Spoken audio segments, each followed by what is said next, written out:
স্বাগতম জানাইছোঁ নতুন এটা ভিডিঅ' লৈ। এইটো ডিলাৰত আপুনি বাইক কাৰ আদি কৰি গোটেইখিনি একেলগে পাই যাব।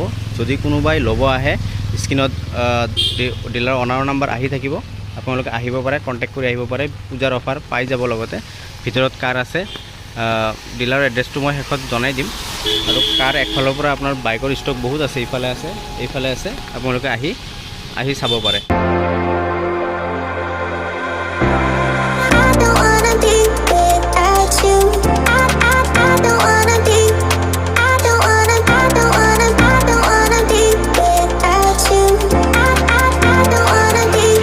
ৰাইডাৰ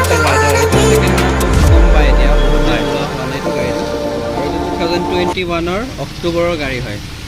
ধুনীয়া কণ্ডিশ্যনত আছে, চাব পাৰে, একদম স্ক্ৰেচলেছ হয়। আৰু এইখনৰ আমি আস্কিং প্ৰাইচ ৰাখিছোঁ 82,000 অনলি। 82,000 হ'লে এইখন ডকুমেণ্টছ মিলাই কিনে ওলাই যাব ন? ওলাই যাব, একদম ধুনীয়া কণ্ডিশ্যন হয়, মাইলেজো বহুত ধুনীয়া দিব এইখন। নেক্সট আছে আপোনাৰ পালচাৰ এখন আছে। পালচাৰ আছে, এখন 150 পালচাৰ হয়, 2019 লাষ্ট মডেল হয়। এখনৰ আমি আস্কিং প্ৰাইচ ৰাখিছোঁ 65,000। 65,000 হ'লে এইখন পালচাৰ ওলাই যাব ডকুমেণ্টছ মিলাই কিনে। নেক্সট আছে আপোনাৰ হিৰোৰ ছুপাৰ স্প্লেণ্ডাৰ এখন। এখনটো পূৰা একদম নতুন কণ্ডিশ্যনত আছে একদম। এইটো 2022 মডেল হয় এইটো। আচ্ছা, কিমান ৰাখিছে প্ৰাইচ? আস্কিং প্ৰাইচ ৰাখিছোঁ 65,000। 65,000 হ'লে ডকুমেণ্টছ মিলাই কিনে এখন ওলাই যাব ন? এখন ওলাই যাব। এখনো আছে, এখন ৰেডিয়ন হয়, TVS-ৰ। খুব আজিকালি ডিমাণ্ডত চলি থকা গাড়ী, আৰু মাইলেজৰ কাৰণে একদম গ্লেমাৰ ছুপাৰ, বেলেগ আগৰ ছুপাৰ স্প্লেণ্ডাৰৰ পাত্তা নাপায়। এইটো 70 মান মাইলেজ দিয়ে, 65 to 70 মাইলেজ দিয়ে, আৰু বহুত কমফৰ্টেবল গাড়ী হয়। আৰু এইখন আমি আস্কিং প্ৰাইচ ৰাখিছোঁ 50,000। 50,000 হ'লে ৰেডিয়ন এখন ওলাই যাব ন? নেক্সট পালচাৰ এখন কিমান ৰাখিছে এইখন? এইখনৰ কিমান ৰাখিছে দাম? এখন 2017 মডেল হয়, আৰু এইখনৰ আমি আস্কিং প্ৰাইচ ৰাখিছোঁ 57,000 হ'লে ডকুমেণ্টছ মিলাই কিনে এখন ওলাই যাব, লৈ যাব। আৰু এইখন আছে আপোনাৰ 2020 মডেল হয়, আপাচি। আচ্ছা, এতিয়াতো শ্ব'ৰুম প্ৰাইচ, এতিয়া অন ৰোড প্ৰাইচ মোটামুটি 1,63,000 মান পৰে। আৰু ধুনীয়া কালাৰ হয় ন? ধুনীয়া কালাৰ হয়। আৰু এইখনৰ আমি আস্কিং প্ৰাইচ ৰাখিছোঁ 75,000। আহিলে নেগচিয়েবল হৈ যাব, প্ৰাইচ নেগচিয়েবল হৈ যাব। নেক্সট আপোনাৰ NS, এইখনৰ প্ৰাইচ কিমান ৰাখিছে? পালচাৰ এইটো NS 200 হয়, আৰু NSটো খুব বিচাৰি থকা বাইক এখন। আৰু এইখন 2018 লাষ্ট মডেল হয় এখন। আৰু এইটো আমি আস্কিং প্ৰাইচ ৰাখিছোঁ 85,000। 85,000 হ'লে ডকুমেণ্টছ মিলাই ওলাই যাব ন? ডকুমেণ্টছ মিলাই ওলাই যাব। প্ৰাইচটো অলপ নেগচিয়েবল হ'ব, ল'ব আহিলে নেগচিয়েবল হৈ যাব এইটো। ঠিক আছে। আৰু এইখনটো পূৰা খুব একদম 1 বছৰ বয়স জাষ্ট এইটো। আচ্ছা, আপোনাৰ জাষ্ট 1 ইয়াৰ বয়স হৈছে এইটো। NS 125 একদম পূৰা ব্ৰেণ্ড নিউ গাড়ী হয় এইটো। আৰু খুব 7,000 নে 8,000 এনেকুৱা চলিছে, একদম নিউ কণ্ডিশ্যনত আছে। আৰু এইখনৰ আমি আস্কিং প্ৰাইচ ৰাখিছোঁ 92,000, আৰু আহিলে অকণ নেগচিয়েবল হৈ যাব। ৰানিঙো বহুত কম হৈছে, নতুন হয়, ব্ৰেণ্ড নেক্সট শ্ব'ৰুম কণ্ডিশ্যন হয়, টায়াৰ চায়াৰ চব অ'কে আছে। আপোনাৰ কোম্পানীৰ পৰা যিটো আপোনাৰ ইঞ্চুৰেঞ্চ কৰোৱা আছে সেইটো এতিয়ালৈকে পাই যাব, পাই থাকিব। নেক্সট 220 এইখন 2021 লাষ্ট মডেল হয়। আৰু এইখনৰ আমি আস্কিং প্ৰাইচ ৰাখিছোঁ 1,18,000। 1,18,000 হ'লে নেগচিয়েবল হৈ যাব, চাব পাৰে, একদম ব্ৰেণ্ড নিউ কণ্ডিশ্যনত হয়। নেক্সট আপোনাৰ হাণ্টাৰ এইখনটো একদম নেক্সট শ্ব'ৰুম কণ্ডিশ্যন হয়, একদম শ্ব'ৰুম কণ্ডিশ্যনত আছে। 1 বছৰ 4 মাহ মান হৈছে, আৰু 10,000 ৰানিং হৈছে এইখন গাড়ী।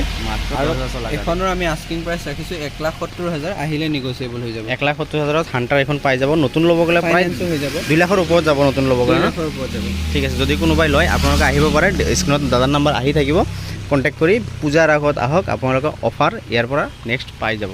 এবাৰ জাষ্ট ইয়াৰ পৰা দেখুৱাই দিম। লগতে এওঁলোকৰ বাইকৰ লগতে আপোনালোকে কাৰ পাই যাব, যিকোনো ষ্টক ভিতৰত বহুত ষ্টক আছে, বিল্ডিঙৰ ভিতৰলৈকে ষ্টক পাই যাব। আপোনালোকে আহক, কণ্টেক্ট কৰি আহক, লাগিলে দাদা আগুৱাই যায় লৈ আহিব আপোনালোকক কাৰ, যিটো ভেৰিয়েণ্টৰ লাগে, যিমান দিনৰ লাগে। নেক্সট শ্ব'ৰুম কণ্ডিশ্যনৰ গাড়ীও ইয়াতে আপোনালোকে পাই যাব।